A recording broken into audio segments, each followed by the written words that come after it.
Hello there, everyone, and welcome to The Theorist with your host, JC Botero67. Amazing good news today. Black Rose Eden is back with a new fanfic called Promises. So I'm going to go ahead and review it because I am such a nut for both her stories and her best friend's stories, Anime Kujo. Of course, I'm reviewing Anime Kujo's Revelations currently, and, Promises is being added on to my review list. And so today I'm going to focus on the first two chapters. And so we'll go ahead and kick it off with the synopsis that Black Rose Eden gave it. It reads, "A contract made with the promise of death. A love created with the promise of hope. How will Sebastian survive the battle for Ciel's heart and eternal soul?" And then I'll go ahead and continue to read a little bit of that author's note that she included in the beginning of chapter 1. She wrote, "It's been a difficult couple of months for me. I wonder if life will get any easier. But I figured that if I can still write and share my mediocre work, then there is still hope for me." So in response to that, I have to say, and I'm sure all her readers will say the same thing, her work is not mediocre. Black Rose Eden, do not be pessimistic. Your work is amazing. I love it. And I mean, we are already so blown away with this new fanfic. I mean, there's a lot of stuff going on, and we're just like, what the heck? But, we're super eager to see what's happening next. So I'll not confuse anybody, and we'll go ahead and little by little share all the crazy awesome things that have happened within the first two chapters. So chapter 1 starts off with an exchange between Tanaka and Jerrica, and so this is their conversation that they had. First is Tanaka. "How many is he up to?" Then Jerrica responds, "This is number 12. It happened a lot quicker than I thought it would." Back to Tanaka. "This isn't good. One more and we are all lost. How soon before they arrive?" Jerrica. 3 to 4 hours. But do not worry, Tanaka. I will be ready for them. I promise." So, after I read chapter 1, I kind of drew the conclusion, okay, maybe they're talking about Ciel and Sebastian, or they're talking about someone who wants to hurt Ciel and Sebastian. I guess I'll keep on going with the review, and we'll come back to this conversation afterward, so it can make sense to you guys. So after that little intro, we then move on to Sebastian and Ciel. They are on the road, they're moving from the big city into a small town, and Ciel isn't too fond of the idea, but both he and Sebastian agreed that they would come out to this little town, live there for a year, and if Ciel still didn't like it, they would go back to the city. And unlike other fanfics where, you see the relationship steadily build between Ciel and Sebastian, this one, they've already established their relationship. They've been together for 2 years. And in this story particularly, they have an 8-year age difference between them.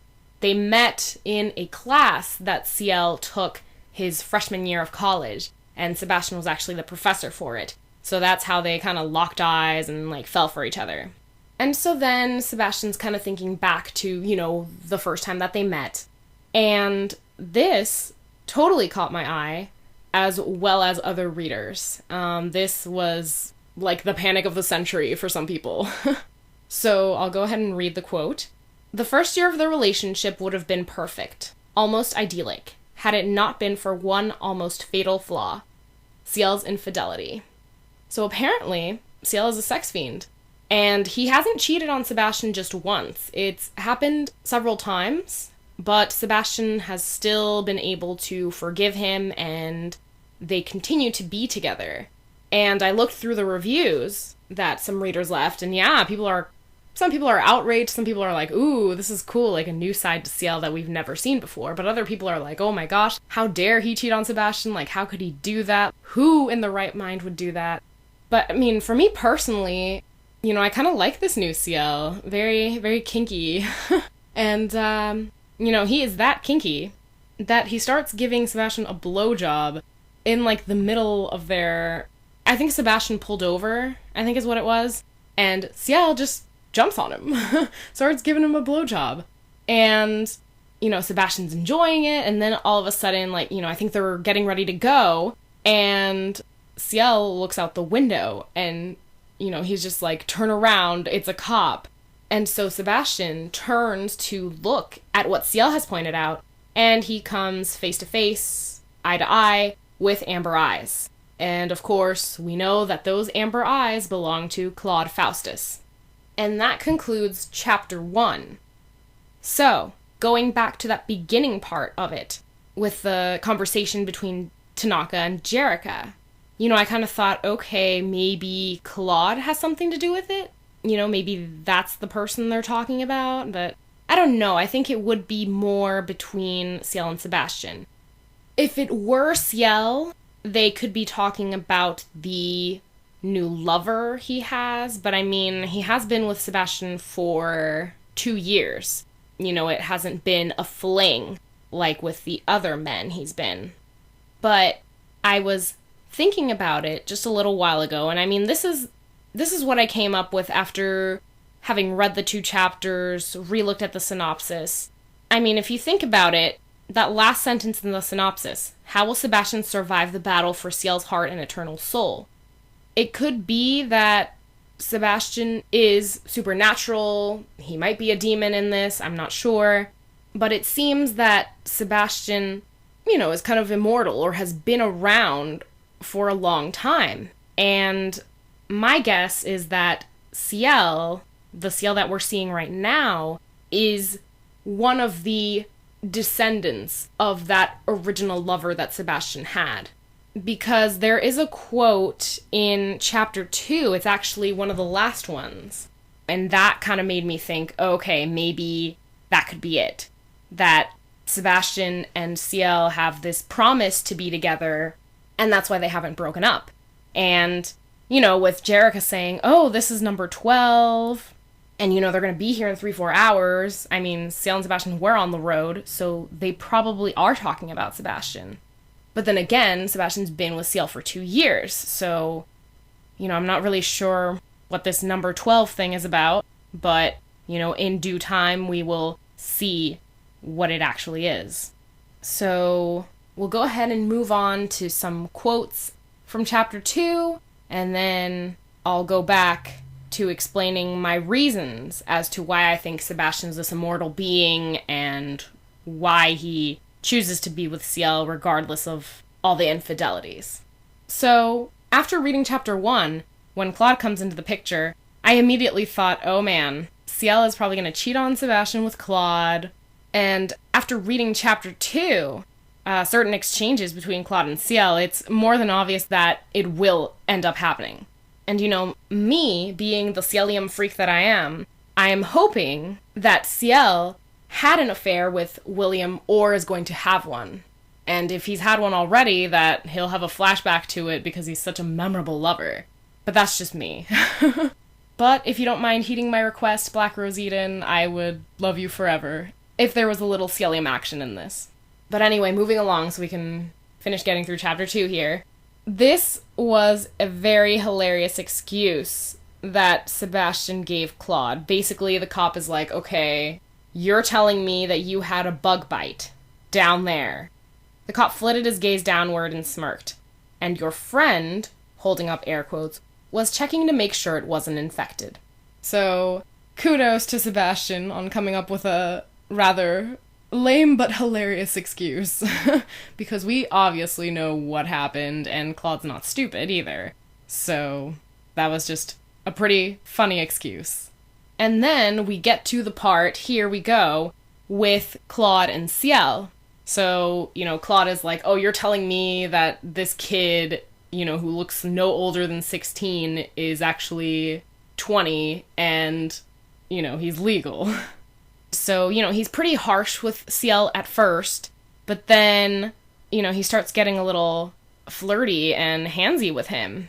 And so here is a little segment, and Claude's response to Ciel being like, oh, like, you're just trying to protect me, like, I see how it is. All seductively, I guess. And Claude says, just doing my job, pretty. His fingers trail down the milky scape of Ciel's neck, stopping at his collarbone. If you were seeing someone, say, like me, I'd make sure nothing ever happened to you. Of course, this pisses off Sebastian, and he's like, oh, I'm taking care of him just fine, like, we don't need you.